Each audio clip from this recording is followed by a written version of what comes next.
This is not a pessimistic message, though its first words may seem abrupt, for we come to gently dissolve the illusion you have been wrapped in for lifetimes. We are here to show you what was always here underneath.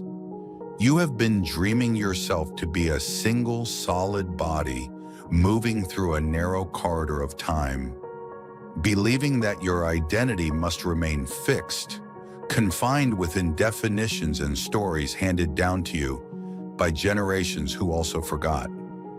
But this dream is now unraveling.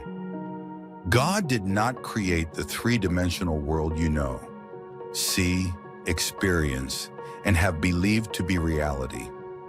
God knows nothing about what mankind is dreaming, because the material world does not exist in divine consciousness. If it did, everything in the three-dimensional world would be held in place by divine law, never to be healed, changed, or eliminated. We are not saying to ignore the three-dimensional issues and so-called powers of three-dimensional living that you all struggle with on some level. We are saying that the intellectual awareness and acceptance of one power must be and is the only foundation from which a new, higher, and more evolved state of consciousness can be built. Most of you will need to continue utilizing familiar three-dimensional tools for a while, but as you move deeper into truth consciousness, you will find this becoming less and less. First, recognize the issue or problem you may be dealing with as being a three-dimensional appearance, having no law to support or maintain it, because God is the only law in reality. Then take whatever human footsteps you are guided to take. Never pretend a state of consciousness you have not yet attained, but rather simply make truth the first step from which you make every decision. It is important to remember that good human appearances are no more real than bad human appearances. You are not losing anything real. Rather, you are being released from the density that once made you believe in separation, in limitation, in the slow ticking of cause and consequence. What is ending is the veil that convinced you that your consciousness was small, local, and shaped only by the material realm. In truth, you have never been only this body, nor this name, nor these roles. You have simply worn them lovingly, as one might wear a costume in a great cosmic play. Now your senses begin to stretch beyond the linear path you once assumed was the only road forward. You no longer travel through time in the way you thought.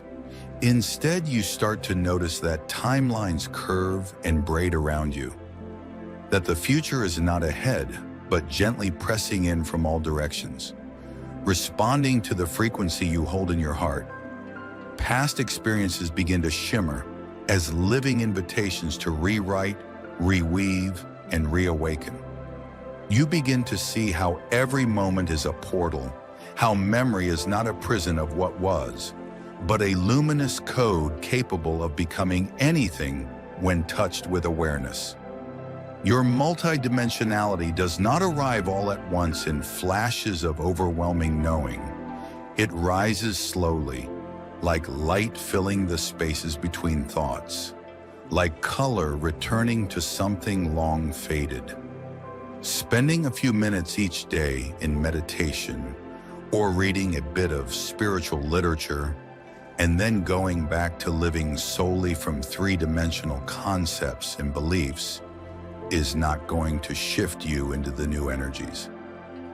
Once known, truth must be lived if it is to eventually become one's state of consciousness. Living a mystical life in earlier times was only possible in monasteries or convents, but that concept is obsolete. The mystical life can and must be lived each day, and not held as something separate for the few that are holier.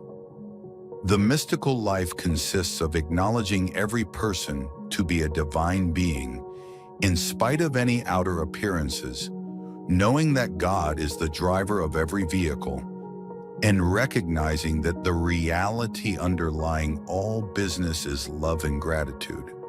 It is acknowledging the light of divine life in the eyes of every animal, and noticing and appreciating the order and infinity of all plant life.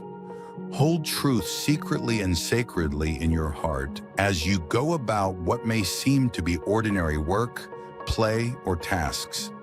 When you do this, you lift the energy of whatever you are doing into a higher resonance. No activity or employment is more spiritual than another if it flows on streams of love and service. Jobs that are often considered by society to be of a low level, done only by unimportant, uneducated, or people on the fringe, can be, and often are, activities of healing, love, and change for others when done by someone with an evolved state of consciousness. What you are seeing on Earth at this time represents a phase of the ascension process and not the completion. It will take a few years for the process to complete, but never doubt that it has begun and cannot be stopped by those promoting old beliefs from a sense of self-righteousness.